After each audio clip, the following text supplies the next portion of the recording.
continuamos con las ponencias correspondientes al día de hoy, a cargo del doctor Guillermo Barriga, con el tema espectro de la enfermedad paquicoroidea. Recordemos parte del currículo del doctor Barriga. Él es médico oftalmólogo, especialista en retina. Todos sus estudios universitarios los realizó en la Universidad Peruana Cayetano Heredia, con entrenamientos en Les Cliniques Universités en Leuven, de la Universidad Católica de Lovaina, en Bruselas. Actualmente profesor principal de la Universidad Peruana Cayetano Heredia y coordinador general de oftalmología de pregrado y posgrado para la Facultad de Medicina Alberto Hurtado. Ha sido jefe de la Oficina de Apoyo a la Docencia e Investigación y jefe del Servicio de Oftalmología del Hospital Arzobispo Loaiza, donde además ejerce actualmente como responsable de la Unidad de Retina y Vítreo. Es miembro en número de la Academia Peruana de Cirugía y miembro titular de la Sociedad Peruana de Oftalmología, donde ocupó el cargo de vicepresidente. Ha sido presidente del capítulo de retina de la Sociedad Peruana de Oftalmología, es miembro en actividad de la Sociedad Europea de Retina y Vítreo, de la Asociación Panamericana de Oftalmología y de la Sociedad Panamericana de Retina y Vítreo. Doctor Barriga, muy buenos días. Esperamos que esta sesión sea muy provechosa en cuanto a conocimientos para los presidentes y demás invitados a la reunión. Ya está su presentación a la vista. Podemos empezar. Ok, Jesús, muchas gracias. ¿Me escuchan bien? Sí, doctor. Bien. El día de hoy vamos a hablar de un concepto relativamente nuevo, es el espectro de las enfermedades paquicoroideas. Este es un concepto que lo vamos a ir construyendo, en realidad todavía no está definido por completo y a lo largo de la presentación vamos a ver de qué se trata. Vamos a ver.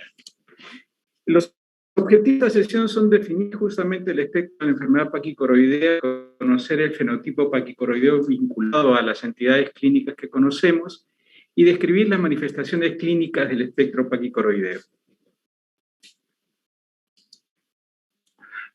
Hasta la fecha, fíjense, he podido actualizar esta diapositiva hasta el 2022, produciéndose sobre enfermedad paquicoroidea.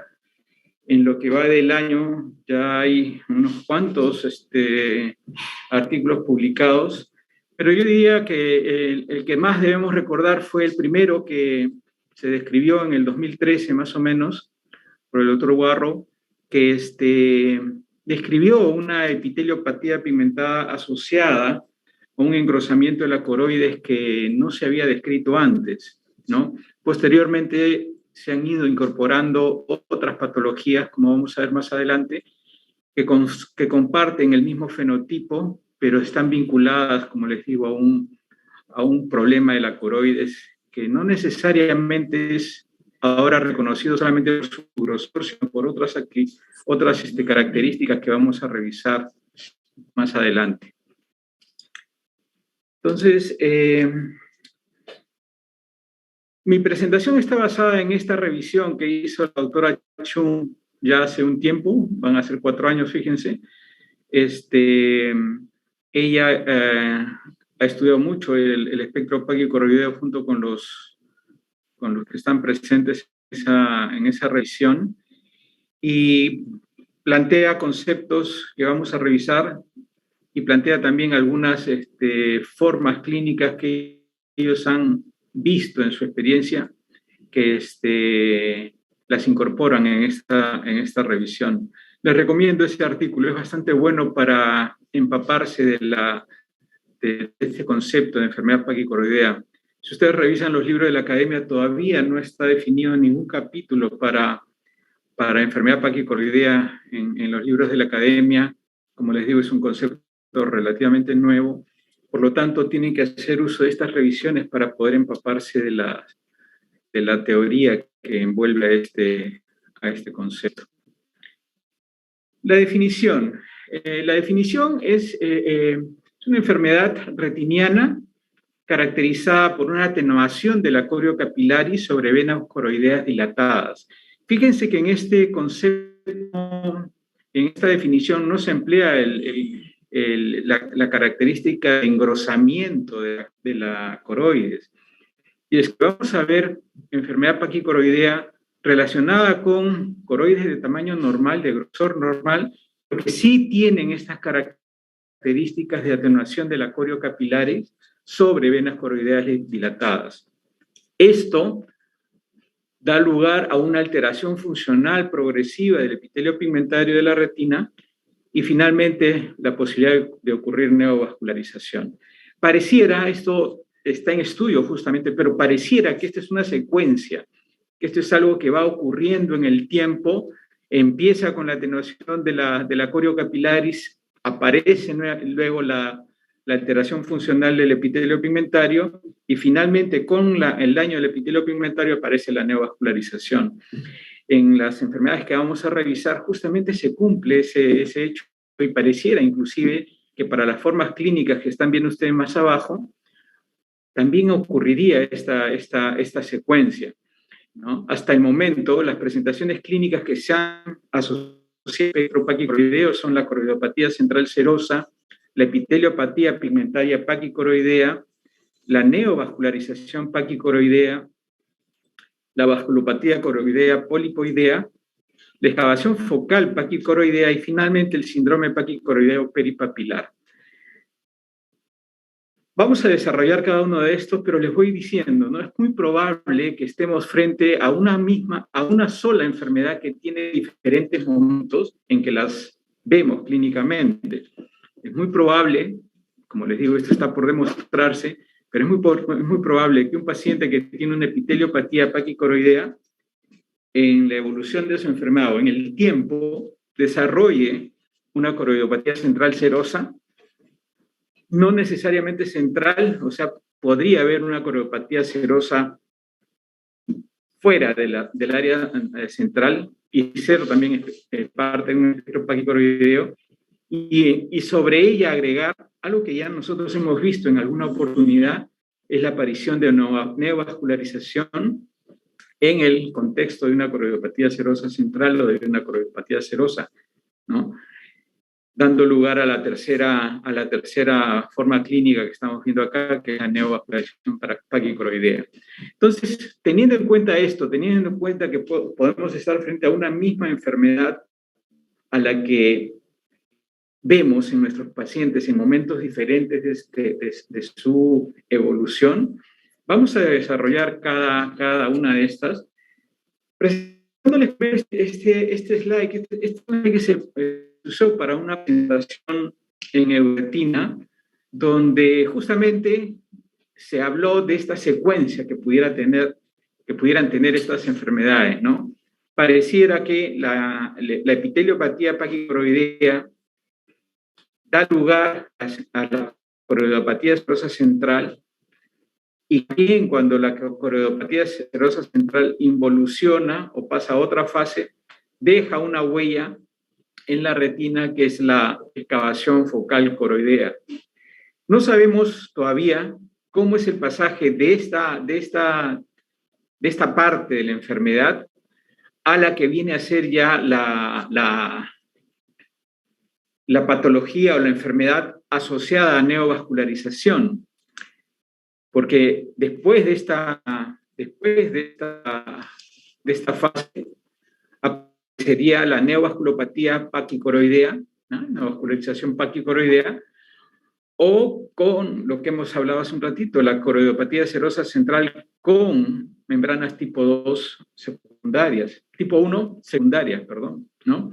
Y finalmente, la forma ya final de la enfermedad o la forma más agresiva, no más agresiva necesariamente, pero más avanzada de la enfermedad, sería la famosa vasculopatía polipoidea, ¿no? Que no es otra cosa que una neovascularización coroidea asociada a grandes formaciones aneurismáticas vasculares en la coroides, que son las que vemos en el cuadro clínico que se presenta.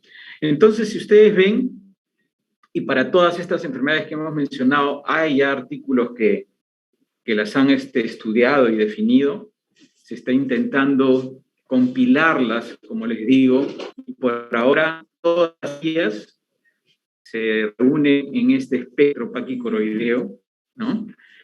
Otra forma de ver esto es cuando se presenta esta secuencia, aquí un poco más orientado a la forma como se estudian estas enfermedades, pero son las mismas, al fin y al cabo. En Retina se presentó en el 2016, se publicó este cuadro donde se hablan de las mismas entidades que hemos hablado hace un ratito, cómo se ven clínicamente, ¿no? En la epiteliopatía pigmentaria paquicoroidea hay un daño focal del epitelio pigmentario. Cada una de estas las vamos a revisar más adelante, pero quiero que vean cómo todas están relacionadas entre sí.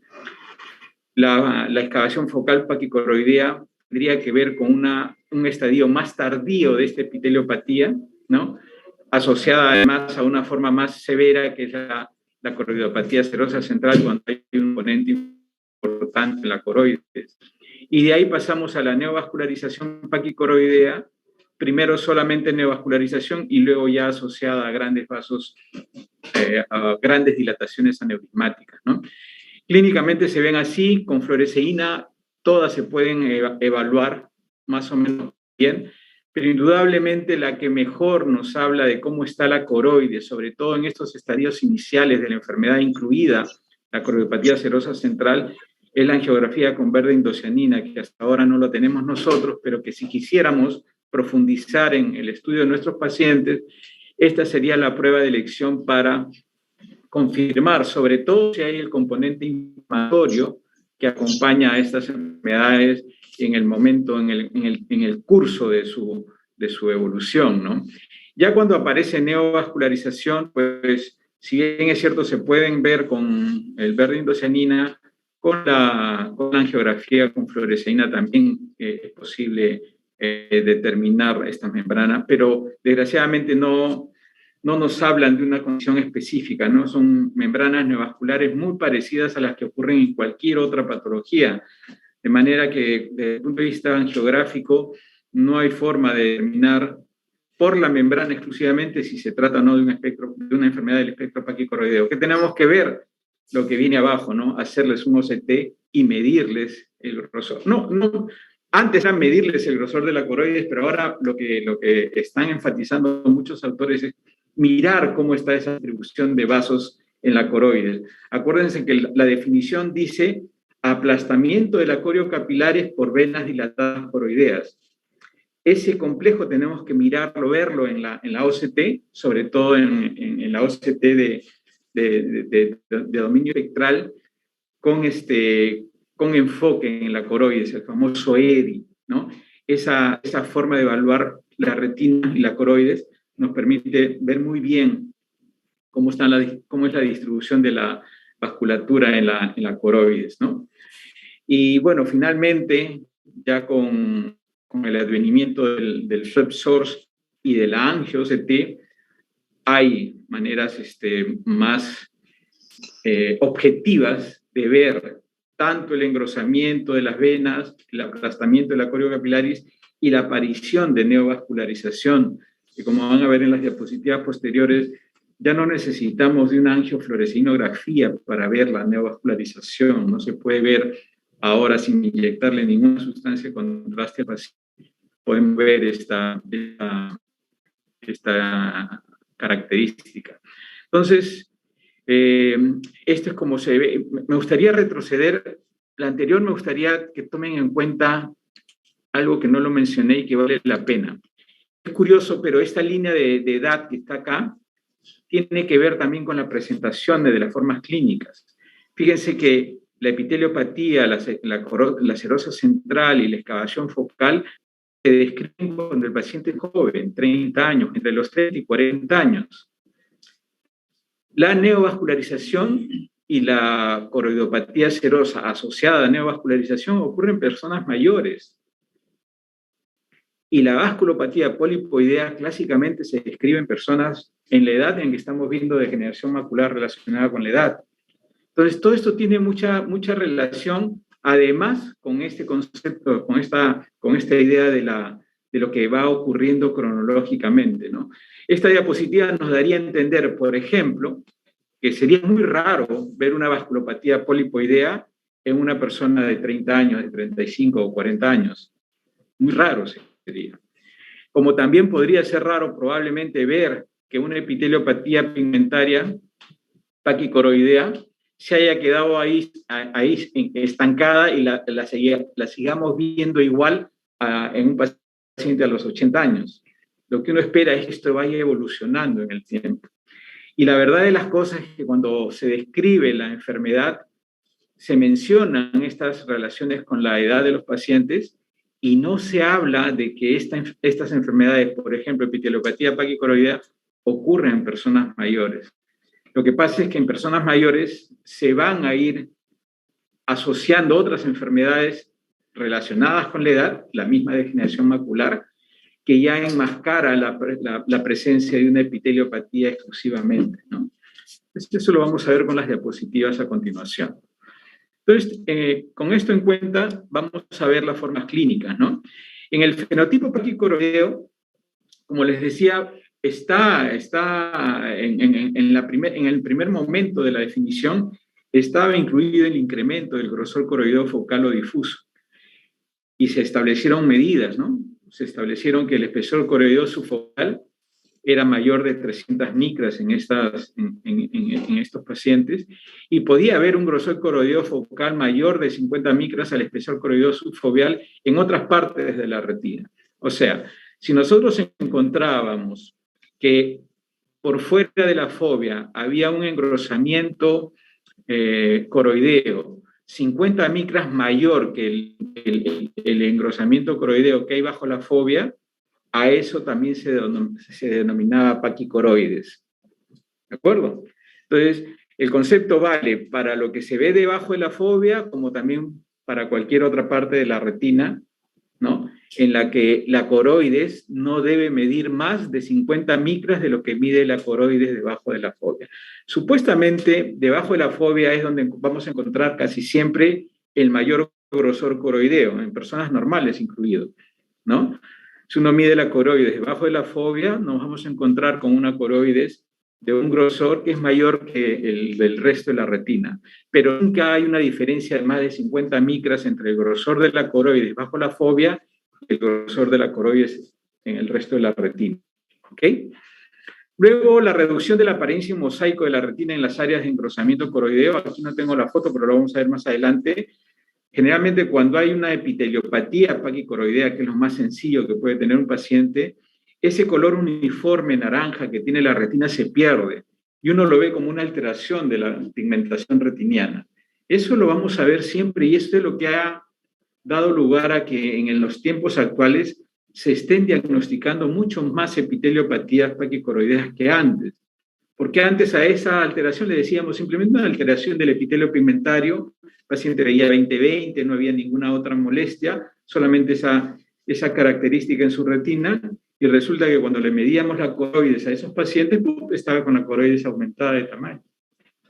Entonces, cuando ustedes vean una mácula que ve 20/20, pero tiene alteraciones pigmentarias y es una persona joven, por ejemplo, no dejen de hacerle una OCT y mirar la coroides, porque pueden estar frente a un paciente con una epiteliopatía paquicoroidea que recién está empezando, todavía no tiene problemas funcionales en la retina, pero ya tiene asociada una coroides engrosada que pudiera ser que en el tiempo desarrolle cualquier de las otras patologías.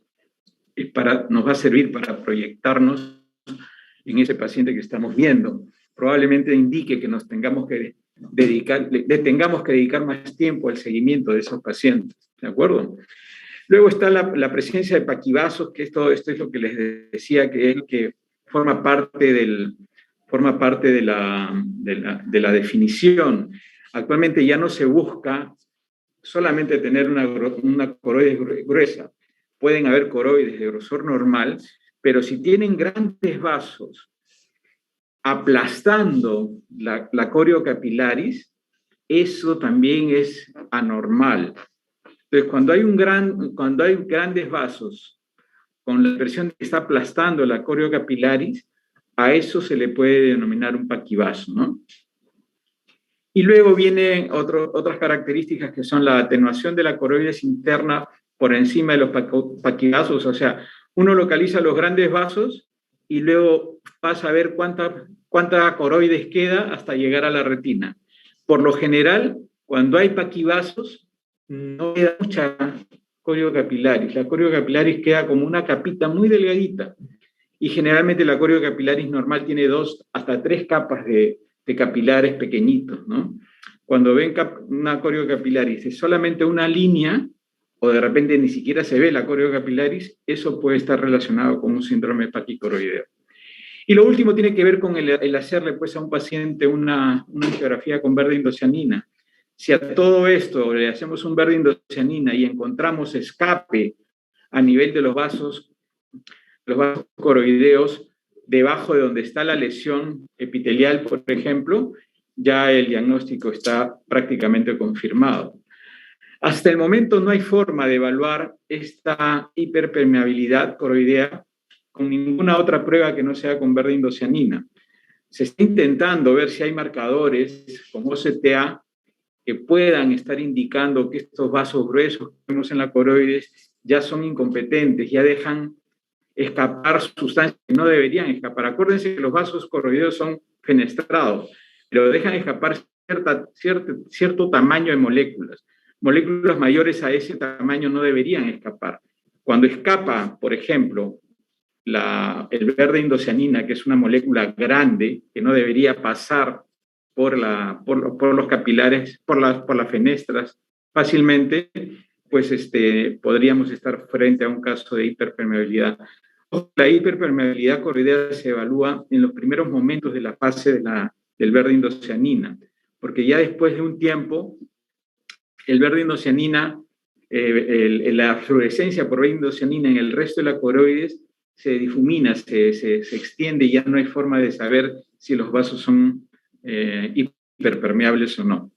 ¿Okay?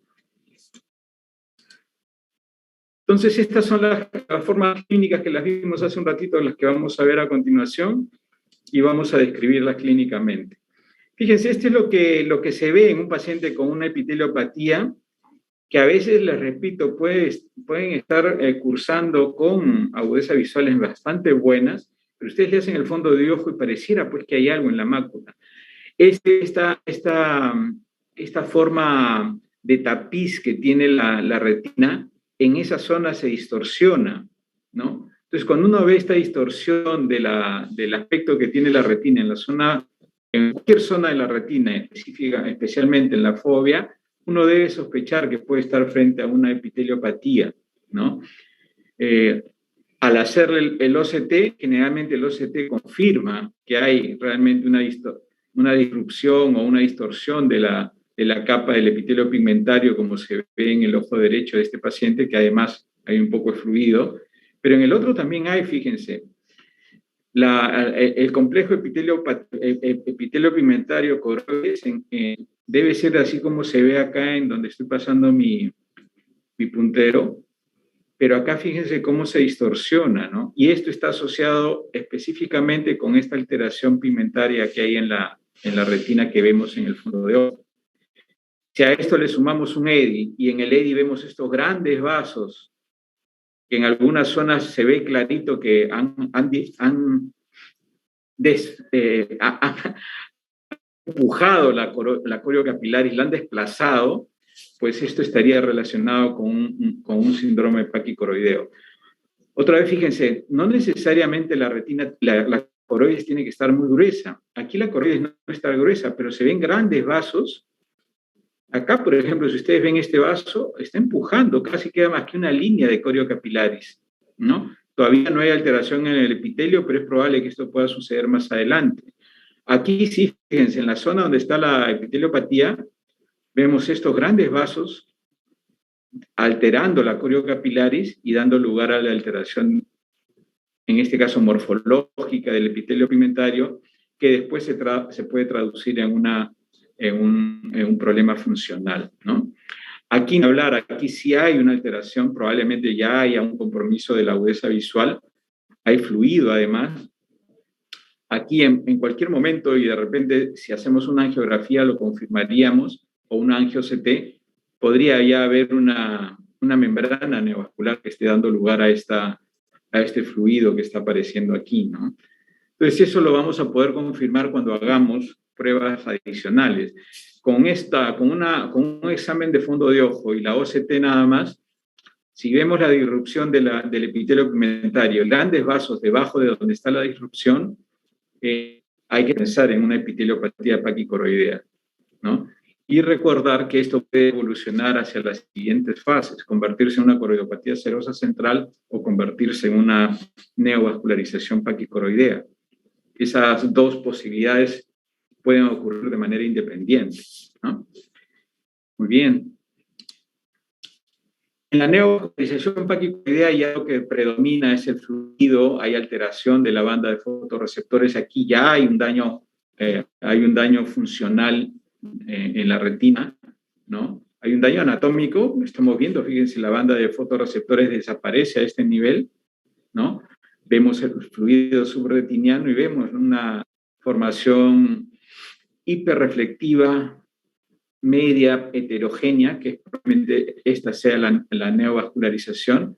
El epitelio pigmentario se ha desorganizado por completo. Fíjense, esta línea que representa el epitelio pigmentario, acá se distorsiona, pierde reflectividad inclusive, y aparecen como dos membranas, ¿no?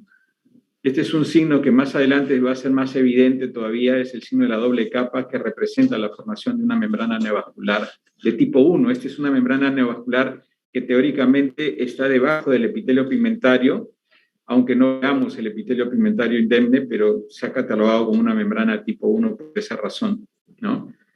Fíjense nuevamente los grandes vasos, los paquivasos. Acá mismo, fíjense, sin ser muy gruesa la coroides, estos grandes vasos aplastando la coriocapilaris, ¿no? Es lo que debe mirarse cuando examinamos pacientes con un probable síndrome paquicoroideo, ¿no? Es lo mismo, aquí tenemos otra neovascularización típica ya, ¿no? Paciente en el fondo de ojo le vamos a ver una alteración de la pigmentación macular, no parece haber nada más, no hay drusas. Fíjense que probablemente sea un paciente joven, no hay drusas, pero tenemos un epitelio pigmentario alterado, la coloración de la retina está alterada, y el OCT demuestra pues que hay una elevación de la retina con fluido subretiniano. Y este signo de la doble capa, una capa es esta que le estoy mostrando con el puntero, y la otra capa viene a ser la misma membrana de Bruch, que es la capa inferior. La presencia de una membrana de Bruch indemne es la que haría pensar en que esta es una neovascularización de tipo 1, ¿no? Y bueno, aquí ya esto se comporta como cualquier otra membrana neovascular. Estos pacientes ya se tratan con antiangiogénicos, generalmente tienen buena evolución, responden bastante bien al antiangiogénico, pero la posibilidad de recurrencia siempre es muy alta, hay que seguirlos muy de cerca a estos pacientes. Si le hacemos un angio-CT a estos pacientes, vamos a ver claramente con angio-CT la presencia de la membrana neovascular, ¿no? En las capas retinianas profundas, ¿no? O más externas, si lo queremos decir de esa manera, pero están en la retina, no están en la coroide. Fíjense que estos vasitos que están acá no son de la coroide, son de la retina. La membrana está en la retina, en el epitelio retiniano, ¿no? Por eso es que es denominado membrana neovascular de tipo 1. ¿Okay? Luego, está la excoriidea focal, que esta es una excavación que se ve en algunos pacientes que teniendo estos paquivasos desarrollan este hundimiento en el epitelio pigmentario como si faltara tejido que lo soporte, ¿no? Hay muchos casos de pacientes que han cursado inclusive con coroidopatía serosa central que en su evolución han desarrollado esta como excavación del epitelio pigmentario hacia la coroides. Y aquí lo que sucede es que el tejido coroideo debajo de la lesión pareciera que hubiera desaparecido, se ha formado una cicatriz y efectivamente pareciera que no hay soporte para el epitelio pigmentario que está suprayacente y se hunde. Y encontramos esta deflexión del epitelio pigmentario asociado nuevamente a grandes paquibazos, ¿no? Paquibazos que están alterando el epitelio pigmentario. A veces hay espacios vacíos o huecos o hiporreflectivos, sugieren la presencia de líquido, pero no es líquido, asociado a la deflexión del epitelio pigmentario y a los vasos coroideos grandes. Eso también está denominado como excavación coroidea focal. Estas son alteraciones que se diagnostican entre la cuarta y quinta década de la vida, después de que el paciente ha pasado por una epiteliopatía y una coroidopatía serosa central, por ejemplo. La frecuencia de presentación se ha visto que es igual en mujeres que en hombres, y estaría involucrada, lo que les decía, una pérdida focalizada de la corio capilaris en su etiología. Se le ha encontrado asociado a todas las otras manifestaciones clínicas del espectro paquicoroideo. Como les digo, pareciera que forma parte de la misma enfermedad, sino que ocurre en un momento específico.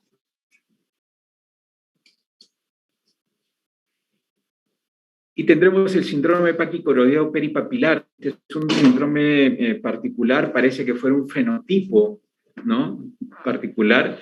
Aquí lo que ocurre es que alrededor del nervio óptico aparecen estos defectos en el epitelio pigmentario y la neovascularización asociada, sin evidenciarse sin evidenciarse pólipos, dilataciones aneurismáticas.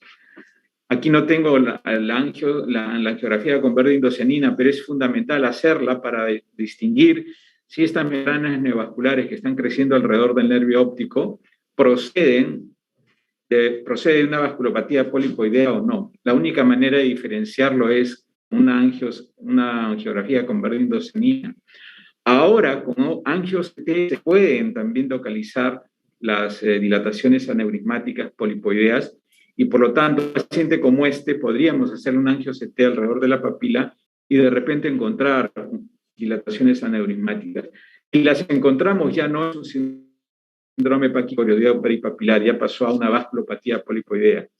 No encontrar estas dilataciones aneurismáticas, encontrar solamente membranas neovasculares, convierte a esto en un síndrome paquicoroideo peripapilar, ¿no? Son áreas de hiperfluorescencia por fuga correspondiente a anormalidades vasculares. Hay hiperfluorescencia por defecto de ventana por el epitelio pigmentario atrófico que suele haber alrededor del nervio óptico. Y sobre todo estas alteraciones atróficas ocurren en las mismas zonas donde están ocurriendo las alteraciones vasculares coroideas, ¿no?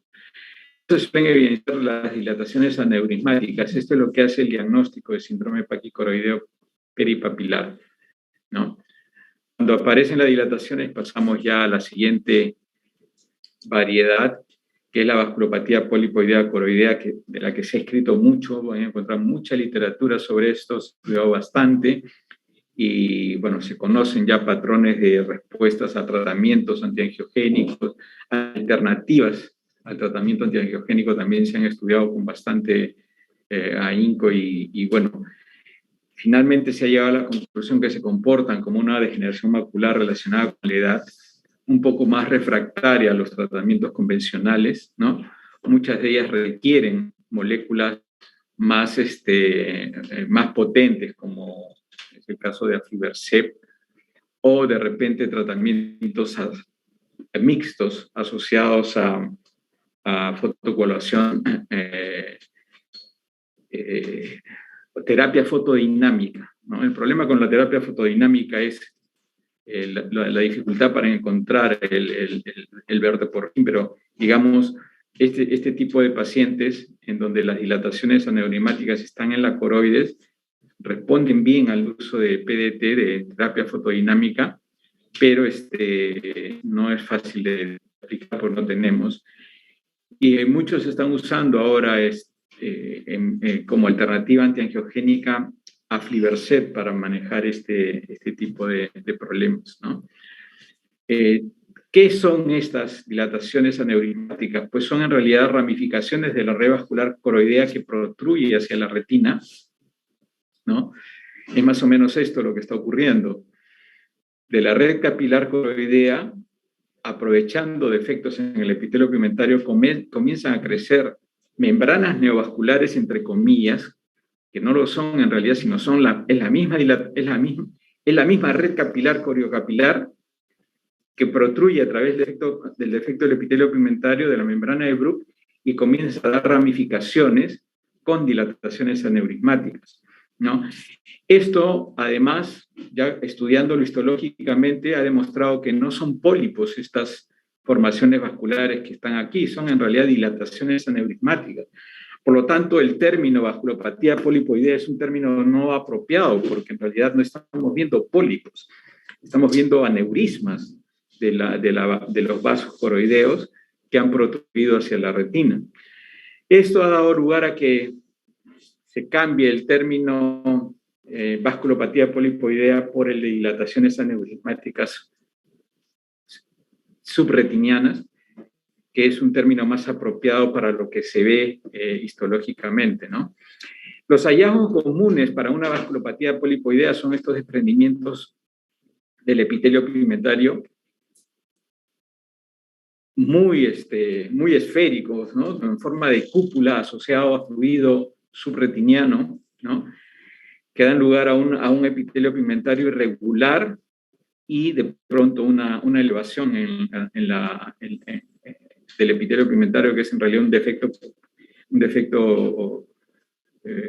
es un desprendimiento de epitelio pigmentario, con un contenido que siempre tiene cierta reflectividad, que demuestra que estos desprendimientos no están vacíos o no están llenos de fluido, como es en algunos casos en donde no hay vasculopatía polipoidea, y esto es más bien negro, muy oscuro, donde sí puede haber posiblemente fluido. Cuando esté enfrente a un síndrome vaquicoroidea o una vasculopatía polipoidea, van a observar que estos desprendimientos están asociados a contenido hiperreflectivo, que no son otra cosa que las dilataciones aneurismáticas o las membranas neovasculares que están creciendo en estos lugares, ¿no? Esta foto además me sirve para mostrarles, fíjense, los grandes vasos, que llamamos paquivasos, asociados a esta atenuación de la coriocapilaris. Esta foto es muy elocuente para ver esa parte, ¿no? ¿Ok? Ven un poco más de lo mismo.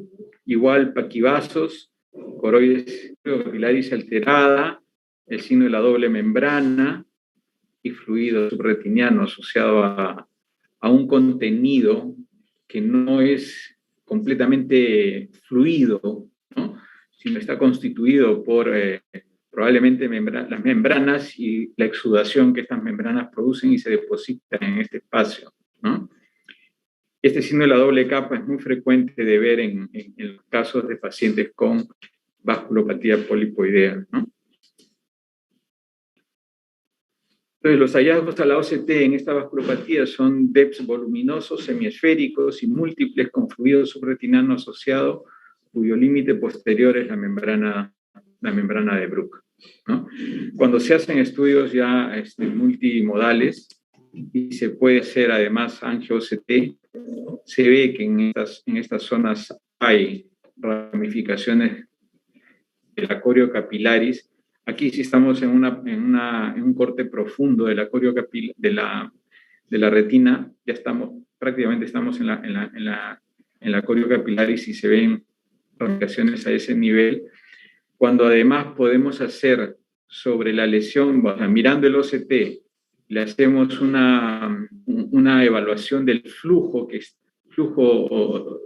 vascular que hay a este nivel, podemos encontrar imágenes como esta, en donde en la zona donde no debería haber flujo, bueno, hay señal de flujo indicando que ahí hay sangre que se está moviendo, pues, ¿no? Entonces, normalmente en un desprendimiento de epitelio pigmentario sin membrana neovascular asociada, uno debe ver un vacío acá, no debe haber ninguna señal, ningún puntito rojo debería aparecer en esta zona. Cuando aparece, hay que pensar que es una dilatación aneurismática con fluido en su interior que está dando lugar a esta dilatación que estamos, a este desprendimiento que estamos viendo, ¿no? Otra vez, fíjense los grandes vasos coroideos asociados a la lesión que estamos viendo en la retina.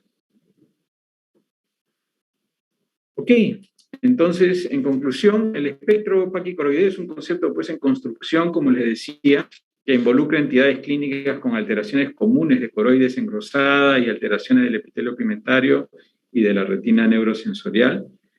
Todo estudio de una maculopatía debe incluir una evaluación tomográfica de la coroides. Eso es algo que se está imponiendo cada vez más.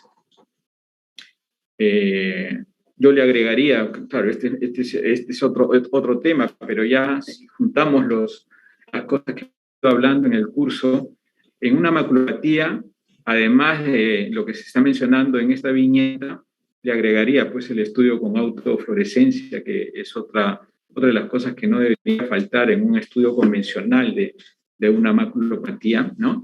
Y los pacientes jóvenes con alteraciones del epitelio pigmentario y aumento del grosor coroideo, debe hacerse pues un seguimiento. O sea, de ahora en adelante, cada vez que ustedes vean un paciente joven que tiene alteraciones en el epitelio pigmentario, que tiene su coroides engrosada o anormal con presencia de estos paquivasos, adviértanle que en el tiempo podrían ser asiento de alguna enfermedad como las que hemos hablado, y háganlos venir periódicamente para ver cómo se va comportando esta enfermedad o este espectro de enfermedades en ese paciente en particular.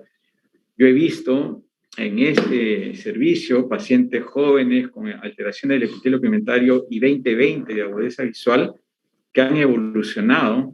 Tengo un caso documentado de un paciente que ha evolucionado a una coroidopatía serosa central crónica que no mejoró con solamente tranquilizarlo o bueno, no usaba corticoides este paciente, tenía la alteración, ha terminado en láser para el tratamiento de la coroidopatía serosa, pero igual no ha tenido una evolución adecuada y lo que se está esperando en cualquier momento es que aparezca la membrana neovascular que suelen acompañar a estas enfermedades, ¿no? Entonces, acuérdense que en el caso de las membranas neovasculares asociadas a estas enfermedades o en realidad asociadas a cualquier otra enfermedad, mientras más pronto se traten es mejor, ¿no? No es lo mismo manejar una membrana neovascular pequeñita que recién aparece o recién se diagnostica que una membrana enorme que ya tiene mucho tiempo y que de repente ya tiene vasos inclusive